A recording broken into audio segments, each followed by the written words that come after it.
Arrivo da Mila, questa mattina volevamo qua fare un po' di picnic e purtroppo abbiamo saputo di questa disgrazia e quindi siamo un po' rammaricati e dispiace per questo giovane ragazzo. Dispiace, non è una festa oggi.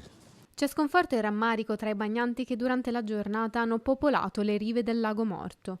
Chi è arrivato senza sapere quanto accaduto e chi invece convinto di trovare l'accesso al lago chiuso. L'ho saputo stamattina, perché ieri non c'ero. Come la fa sentire essere qui oggi con un ragazzo? Beh, è logico che gli mandi una luce, una preghiera e speriamo, ma quello che è successo non puoi cambiarlo. Ho sentito parlare di vigili del fuoco adesso. Se l'avessi saputo non saresti venuto? No, per no.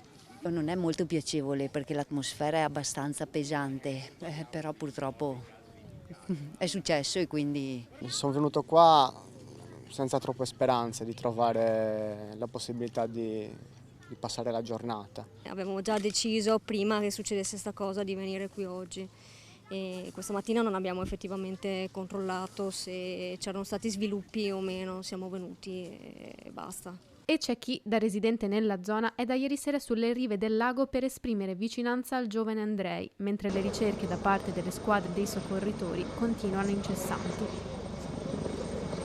Il lago Morto, un lago in cui vige il divieto di balneazione, ma che non curanti, tante persone si spingono a nuotare lontano dalla riva. Lei però conosce la pericolosità di questo lago? Beh, certo, quando ero piccola ci entravo, andavo anche a nuotare, ma poi basta. Dopo l'acqua è fredda.